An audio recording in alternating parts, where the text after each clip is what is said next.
Okay, so last week we talked about how that basically is if we're going to be evangelistic, and I use the term evangelist and for all of us because we all, in a sense, are.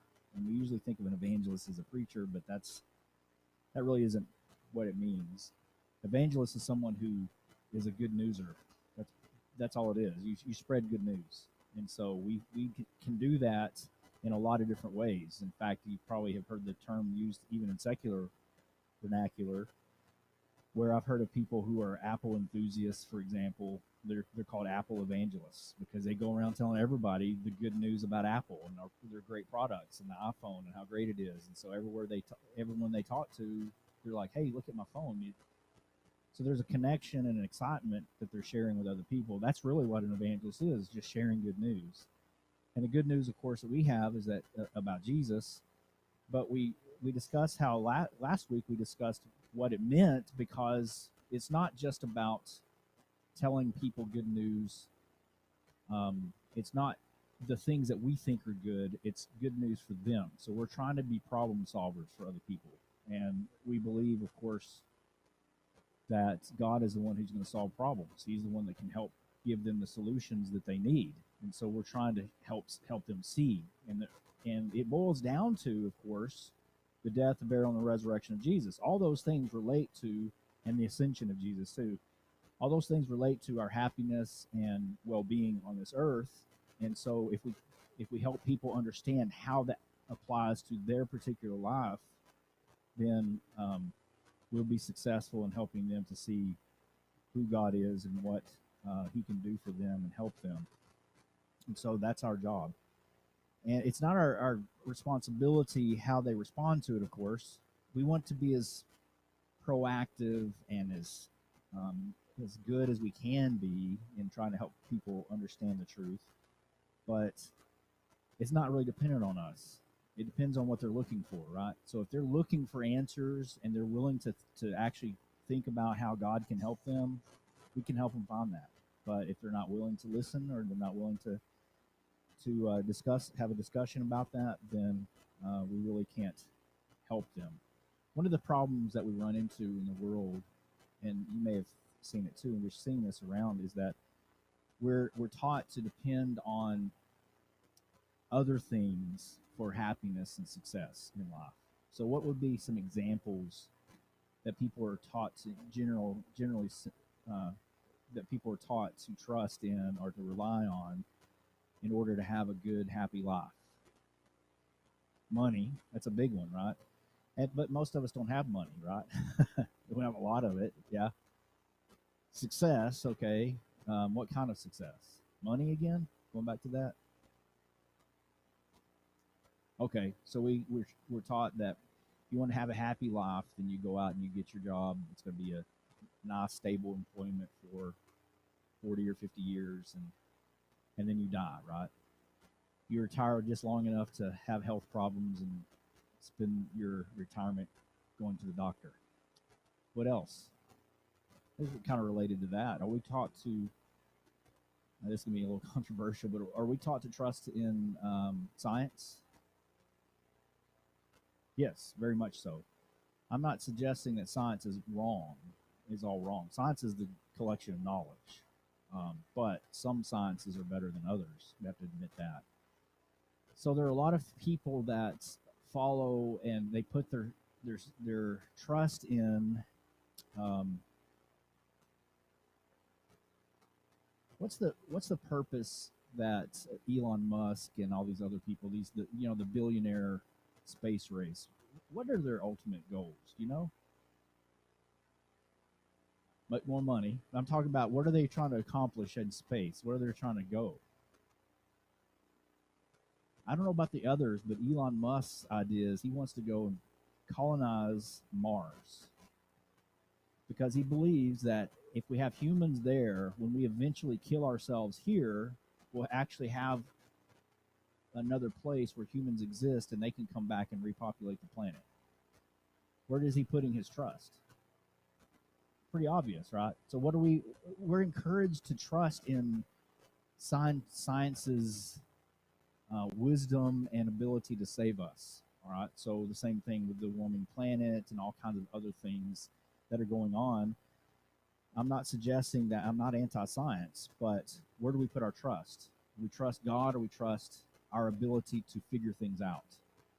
And it's not our ability to figure things out because I've there's been so many examples of quote unquote settled science that has been overturned over time, right? And that's the nature of the scientific process. That's what it's made to do. It's made to be to you come up with ideas and theories and then you set out to destroy them. And when you destroy them, you come up with new theories that would replace that one and you set out to destroy them. And it's just a matter of time until they figure out how to destroy that. So that's a problem in the scientific process, but we are trained to trust in that. The same thing with psychologists, for example. Not all psychology is bad, but have we ever heard of bad psychology? Yeah, there's no question about that. There are things that people are being taught in the world around us that are supposedly the cures that are actually making things worse.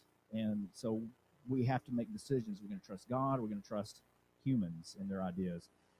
Incidentally, if it's something related to psychology, so to speak, psychology is the study of the spirit. That's what it literally means. And so who knows more about the spirit than God?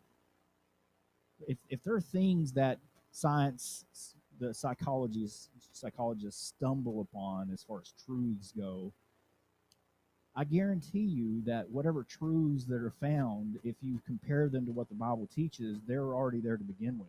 And if they're not there to begin with, then we can assume that those discoveries will be overturned in short order. Because if everything we need to know about life and godliness has been provided to us through the knowledge of Jesus Christ.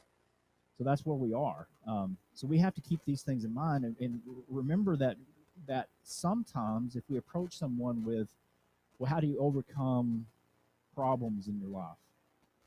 We have a whole list of things that we turn to as sources for our salvation, quote unquote salvation. And if they're pursuing those, how likely are they to sit down and listen to you to tell them how God says to overcome it? Not likely, because they're already pursuing something else. And Satan is really good at helping people, causing confusion and getting people to not pay attention to what God says and pursue their own things. He's very good at that. And so this is where we are. So it's not our responsibility to convert people. It's our responsibility to tell them the truth and to find those. In order to do that, we have to find people willing to listen, right? That's a lot of what we see in the book of Acts. When Paul would go different places, where's the first place he would go? The synagogues. Why? Because there are, well, partly because there's a captive audience there, but because they're already theoretically looking for God. They're there to study the scriptures. And so he can then begin there with people who already believe and go from there. And he often had to go other places too because they wouldn't accept him over time. But he's looking for people, and that's what we're doing too. We're just trying to find somebody that will sit down with us and listen. If we can find someone who will sit down and listen, here's a promise that Jesus made. If you find a heart that is open to God, open to truth, and willing to learn, that person will always become a Christian. There's nothing standing in his way. If you go through the parable of the sower, he gives illustrations, the illustration of 4 different soils, right? The last soil that he mentioned was that good and honest soil that produced all the fruit. But the previous soils there were always something in the way. What was in the way of the first soil, the rocky soil? What was in the way of that heart? Remember?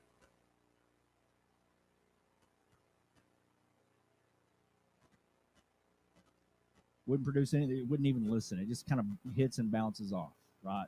The second soil was what? Second soil was the shallow soil. All right, and then when it got heat of persecution, they grew quickly, but then they faded away. Why? Because they had no depth. It wasn't important enough for them to dig into their hearts.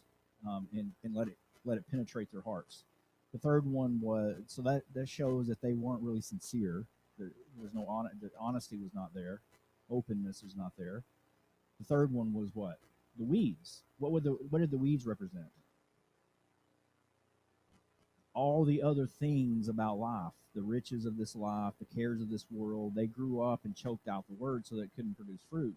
It grew, but nothing really came from it. They grew in their knowledge, so to speak. They knew their knowledge and understanding, but nothing ever resulted from it because they were so busy with all the other weeds and all the other things in their life that were choking it out. And so that shows a heart that is not focused. So if you have a heart that is focused and open, honest and open, then you have the fourth soil, and the fourth soil is the one that produced the fruit. It always does that. God's word always produces fruit when we take away the restrictions that we put in our own hearts.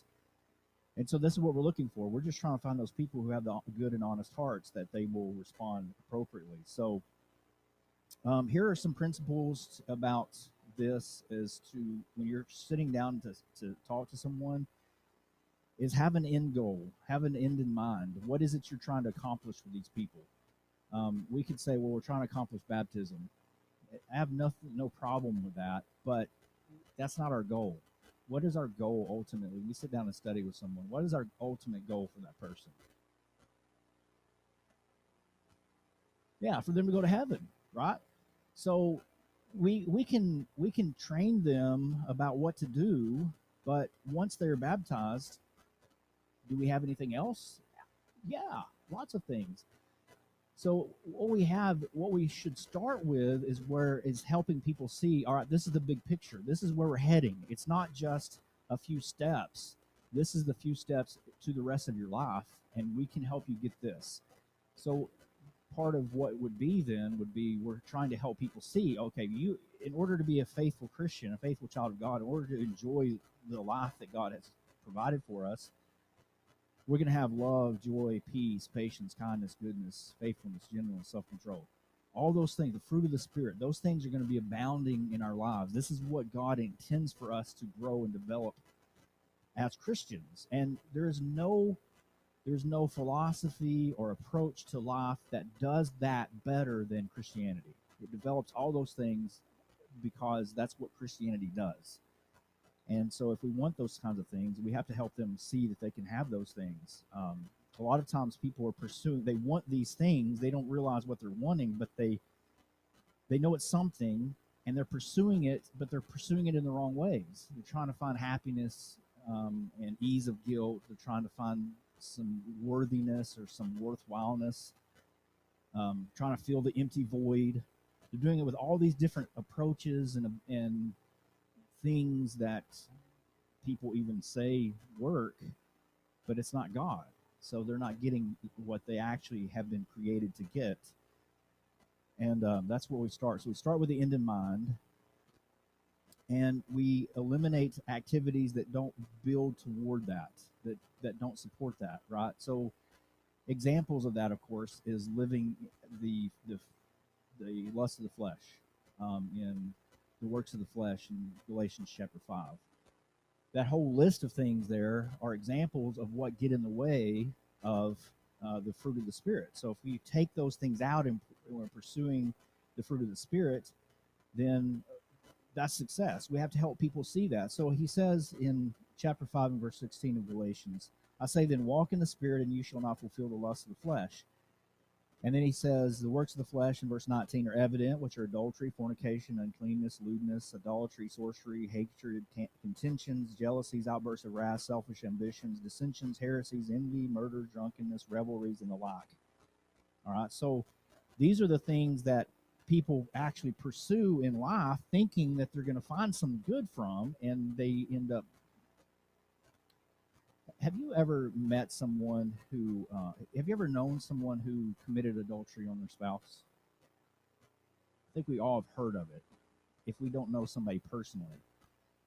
Do you think that they woke up one morning and said, I think I'm just going to throw away my 30-year marriage and just pursue something and destroy my whole life and have my kids hate me and have everybody in my family turn their back on me? Do you think that they woke up doing that?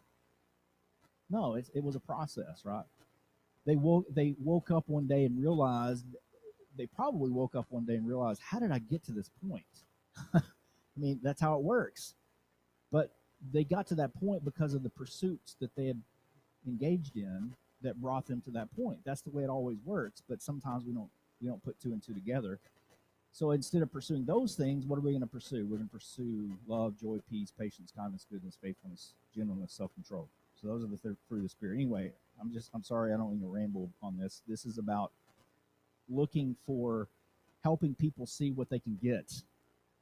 Start with the end in mind. And then we also need to recognize that we're going to be duplicating a process. Evangelism is great one-on-one.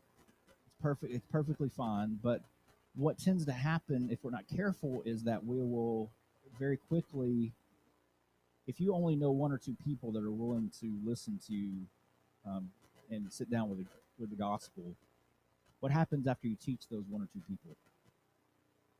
Who else are you going to turn to? Right? So we need to figure out how to create a process that will help us find more and more people, and even help us to develop people that we are talking to. Ideally, that we can talk to. Ideally, if someone has, let's say they have a heart that when Jesus described it in Luke chapter 8, the parable of the sower, we have someone who's a hard-hearted person. Does that mean we just write them off and we never really try to do anything with them? Or is it possible that we can actually help them develop their heart a little bit before we try to approach them with the gospel? How do we help someone with a hard heart in trying to approach them with the gospel? Okay, we find out why they're hurting. Yeah, the root cause, and try to help ease that. In fact, in Luke, I think it's in Luke, in his account, in that account, because it's in Matthew, Mark, and Luke. In Luke's account, he says that hardened soil is representation of soil that has been stepped on by people. So you could maybe even see that people in the world, I know people who have been stepped on that were hurting very bad, and we can help ease that. What's some other ways that we can help soften hearts? Show kindness. Yeah, you show love. You help people. Um, their attitude toward you can soften over time, right? And that has a lot to do. It may not be that they're hardened against the gospel. It may be they're hardened against Christians. Is there a difference? Yes, very much. And I've known of places in the world where we've gone in as mission work, and they didn't understand what they were doing, and they just trampled all over the field, and they hardened a lot of hearts. I've known I've known places in America where we've done the same thing, hardened a lot of hearts. So how do you soften the heart? You convince them to trust you. You help them to see that you're trying to help them. All right, so that's a start. And by the way, the cards that we're doing, taking food to the firefighters,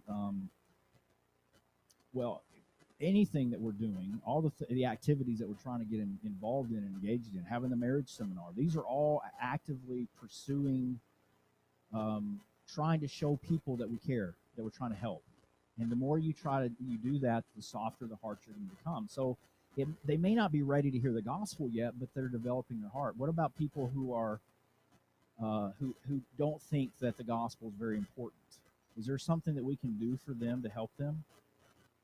How would you approach someone who they just don't really think it's all that important?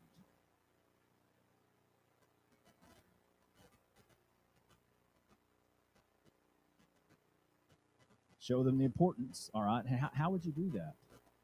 I know that's a pretty vague question, but there may be a lot of pathways to that. But what are some ways you could do it?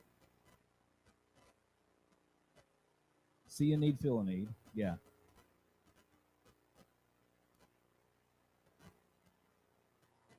And work where they are. Yeah. What Bible passages might you go to? Yes, Robert.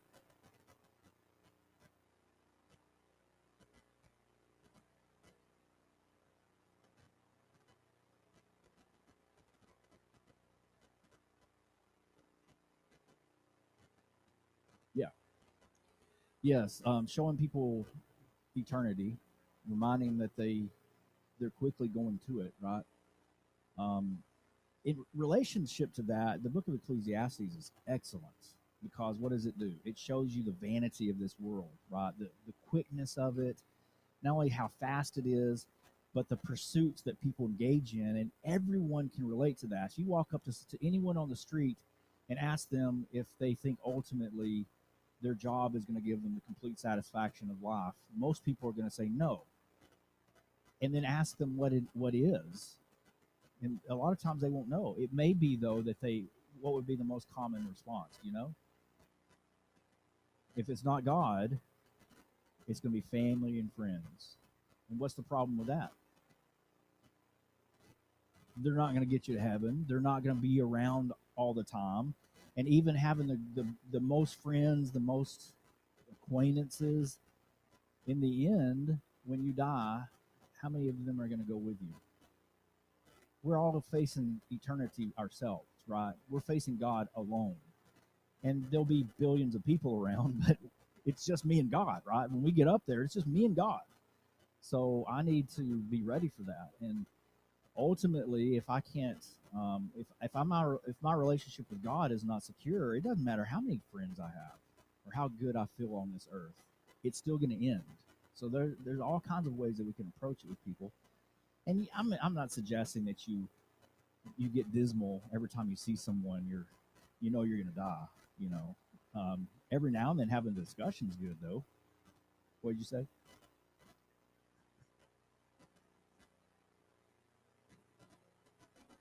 Yeah, sometimes it can be a turn off.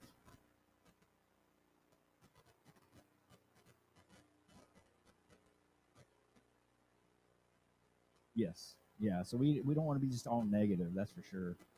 But there are ways, and you have and hey, here's some interesting insights. When do people start generally talking about those kinds of things? When they lose a loved one, is that what you said? After they're comfortable around you, that's a good point. So trust, but when they go through a dramatic change in their lives, that's when they're most open and they're most asking questions the most, right? So it may be that they've lost someone that they love. It may be that they've lost a job. It may be that they've even succeeded in something and realized the next day. Have you ever like won a medal and then the next day you feel like that let down? It's like, oh, really, it wasn't that big a deal after all. Those are the times when people are willing to at least engage if they trust you.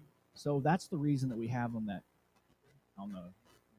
table back there that list of things that turns someone from a contact to a prospect, so to speak, is that list gives you some indicators of what to look for. This person may actually be ready to talk now.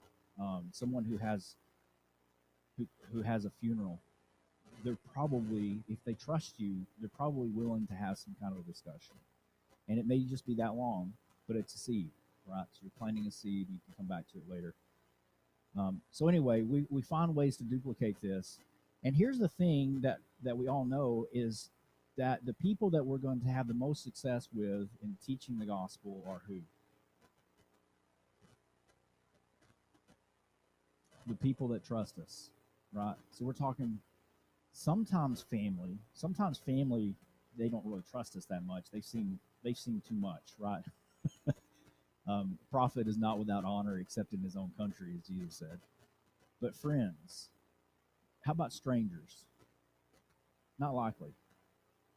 So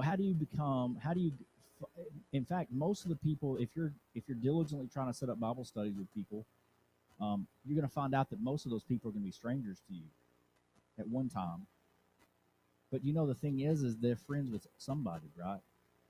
So what we need to do is get good at, like Rob said, when you have someone who's converted, it shouldn't stop with that, because what do we know about them as far as their relationships go? Do they have friends? Yes, they have friends and family that can become our friends as well. So it expands from there. It goes family, friends, and strangers. You're going to be talking to strangers, but those strangers have friends that are mutual. So there's trust that's going to be built as a result, and you'll build that friendship. It takes time, but you can build that friendship. So that's where you start. You start with your friend, your family, your friends. Go to them, talk to them, and if they will listen, then they will introduce you to other people as well. That's what we call organic growth, and that's what we have to do. There are other ways to do it, but it's a slower process. So other things that we can do is just go out and meet people. We can make friends, right? Um, that's not something that everyone is really good at. In fact, I'm not gonna ask you, but if I asked you to raise your hand, I wonder how many in here would say I'm great at making new friends. Most of us aren't, and there's some people that just it just comes naturally. Um, my daughter was that way. She's a very introverted person, but when she was growing up, she never met a girl her age that she wasn't friends with automatically, and she just assumed it, and they went along with it usually. And Carla's obviously that way, but some of us have to work hard at it, don't we? Is it worth it? Yeah, we can make friends, and we can. What we can do is hopefully show that we care about them, and then go um, build a relationship with them. This is one of the reasons that door knocking doesn't do what we want it to do, because door knocking is usually we just go to a house that have no idea who we are, and we're trying. What are we trying to do? Usually, we're trying to set up a Bible study with someone who has no idea who we are or why we're there, except for the fact that we want to get to do something. And usually, what they're thinking is, you want me to do something for you. Um, that's the reason. If I say if we're going to do door knocking, it should not be about setting up Bible studies. It should be about making friends, introducing yourself, getting to know people. That's what it should be about. And you can't do that once a year.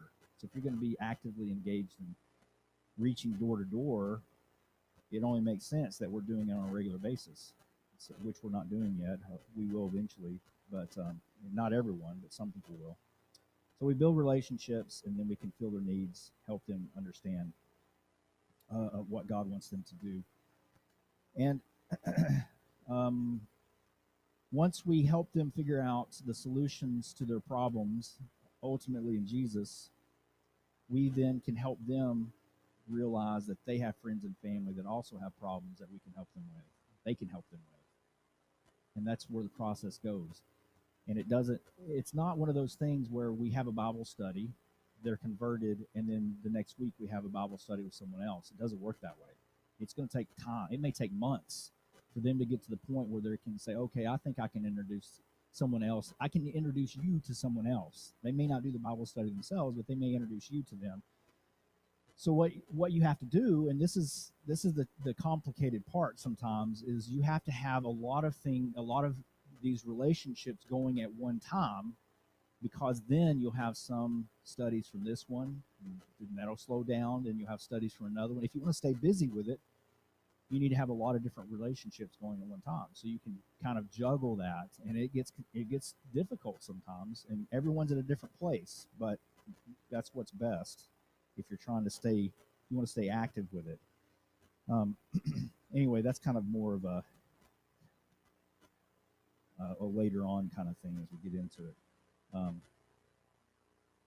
All right, so let's go into the next section of this. I actually have a handout. I'll put it in the back, so if you want to take it with you, you can. It's just one page, just notes. And this is about fears. No one is born a soul winner. We all have to learn to become one, and this is the way it works. And the best learning comes by doing. And so, since we love God and other people, that's where we start. But being a soul winner means that we have passion about it. It has to be something that's important to us. It doesn't have to be necessarily the most important thing in your life, but it needs to be important. And so we have to develop that, and that passion actually comes from the next point is compassion.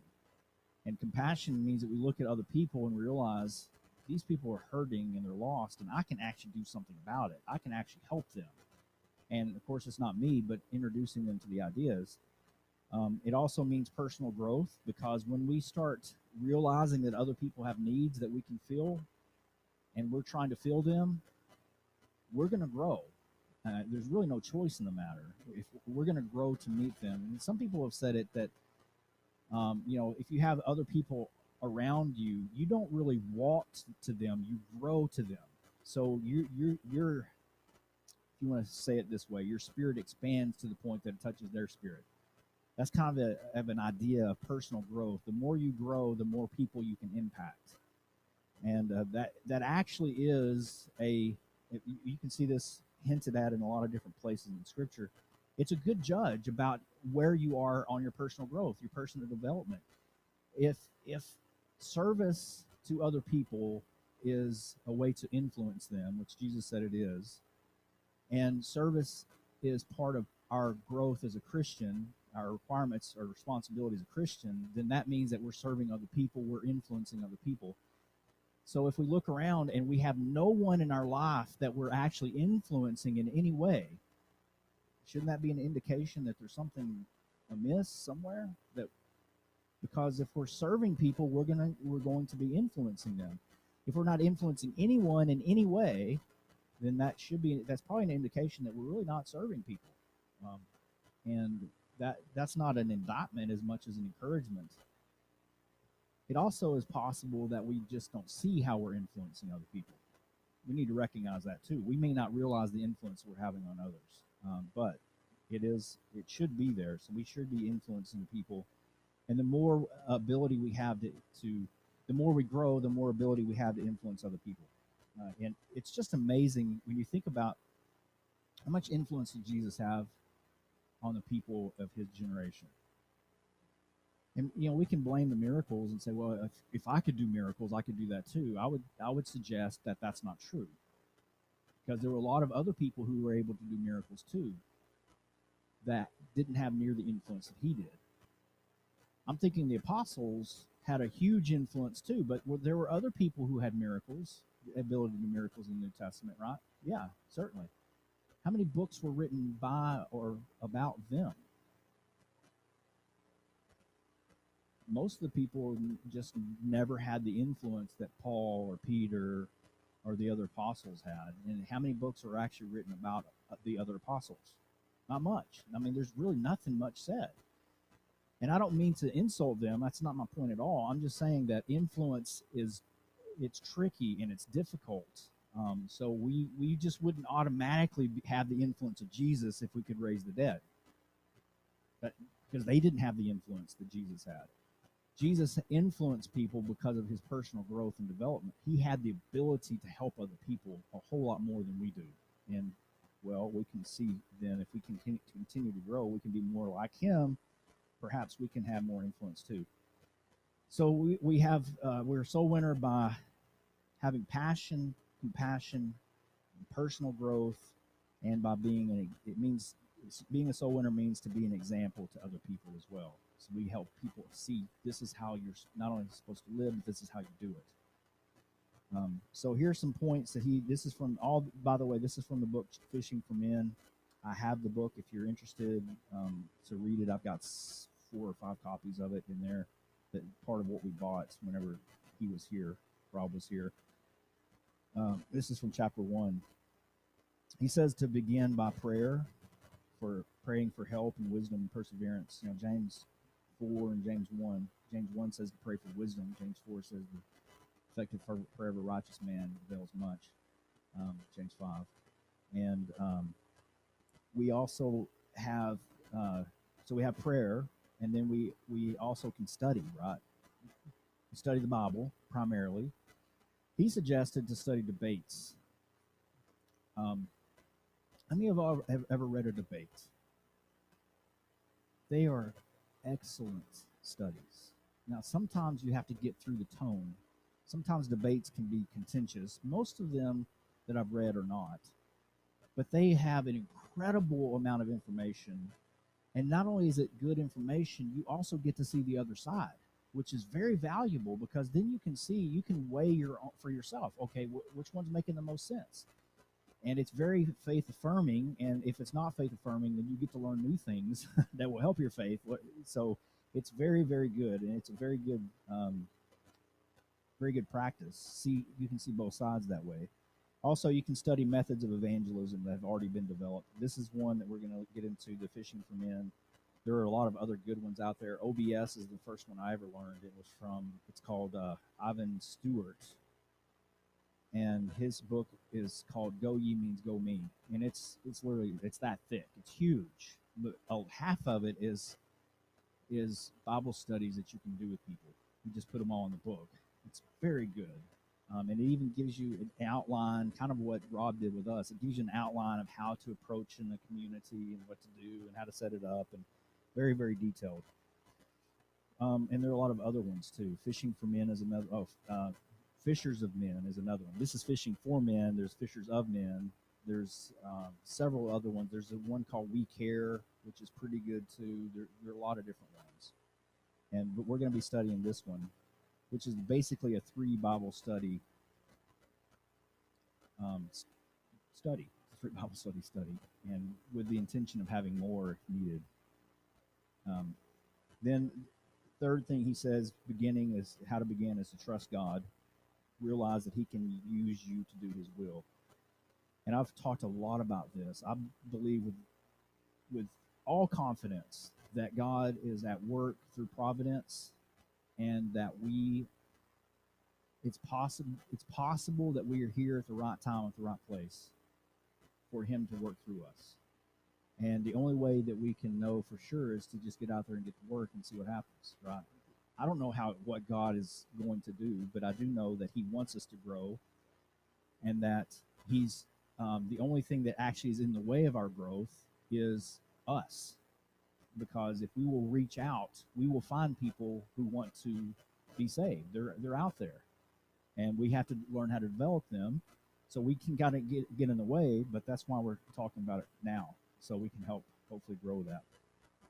And then get out and do it. He says that the best way to do it is get experience. It's good if you can go with someone who has done it before. But if you can't, then the second best thing is to take somebody else and go do it yourself. And what do you get when you go out and you do it yourself? If you have no experience, what are you going to get? You're going to get experience very quickly, right? And it's not all bad. In fact, most of it will be very good. Very good experience. And you'll be very happy if you do that. Very good. So anyway, here are some fears that people have that will help cause people to resist being evangelistic. The first one is fear of rejection. That's probably the number one. I saw a meme that said,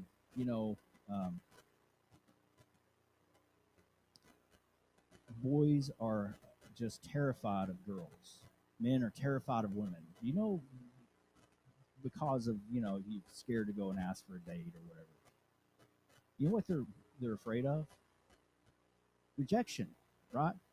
So in the book, he talked about Charlie Brown, who always wanted to take the redhead on a date, I guess, and he never did because he never had the courage to say anything.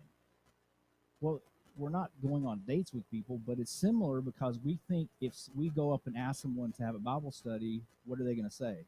No, get away from me. And we feel like it's a rejection of us. What are they rejecting if they say no, they don't have a Bible study? They're rejecting God's word. They're not rejecting us. If they're rejecting us, then that's kind of odd, but we don't think that way. We think if we ask somebody to have a Bible study and they say no, oh, that's a big deal. Huge deal. We make a big deal out of it. But let's think about it this way. If you go to Applebee's and the waitress says, would you like some tea? And you say no. Do you think that waitress goes in the back and cries because you rejected her? She just offered you something and you didn't want it. If you walk up to someone and you say, hey, you want a piece of gum? And they say no, do you cry because they rejected you? No. What we have is we're giving someone something. If they don't want it, fine. That's not our problem. We go to the next person. They might want it. If they don't, guess what? If you talk to every person you've ever met and everyone says, I don't want anything to do with Jesus or God or the Bible, you know one of two things. One, you have a lot less time worried about You don't have to have Bible study set up for people. You're going to actually save some time. Two, maybe you need to rethink your approach, right? If everybody's saying no, but it's no sweat off our back. It's no big deal if somebody says I don't want to have a Bible study. If you make it a big deal, it's a big deal, and it can get kind of weird. But there's no reason to make it a big deal. First of all, remember that evangelism is God's will. Remember that you may reach lost people that no one else can. And this is where a lot of people think, well, I'm not going to say anything because other people can do it. You can actually reach people that I will never be able to reach because I don't know them. I don't have the relationship that you do. So if you will simply take the time to step out of your comfort zone and say, even if it's, would you be willing to sit down with someone else and study the Bible? Even if it's that. I think there are a lot better ways to do it. Even if it's that, though, it's better than nothing. Fear of rejection. The second one is fear of doing more harm than good. I've actually heard this one before. I had a woman tell me, I said, do you have family? She was a Christian. She said, yes, I have a son, and he doesn't go to church, and you don't need to talk to him. And I mean, right out of the gate, I said, what do you mean? He said, you're just going to hurt him. You're just going to drive him away. I said, my response was, okay, I won't talk to him, thinking I'll work on her. But you know what I thought in my head that I wanted to say?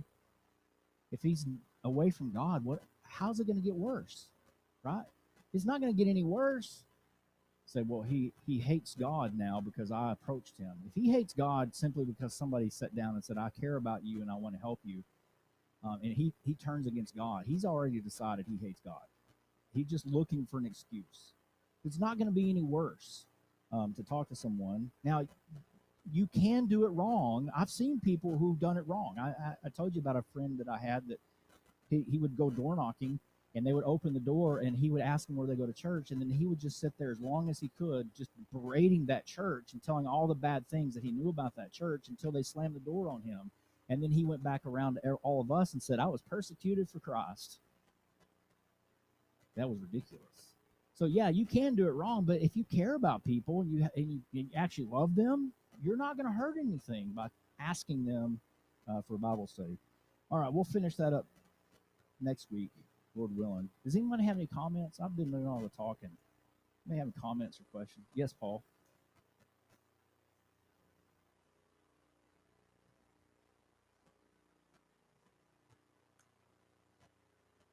They're rated higher than they realized.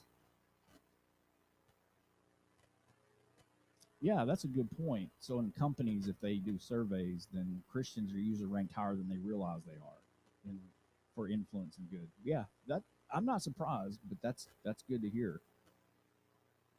Okay, well, thank you very much. I already kept you too long.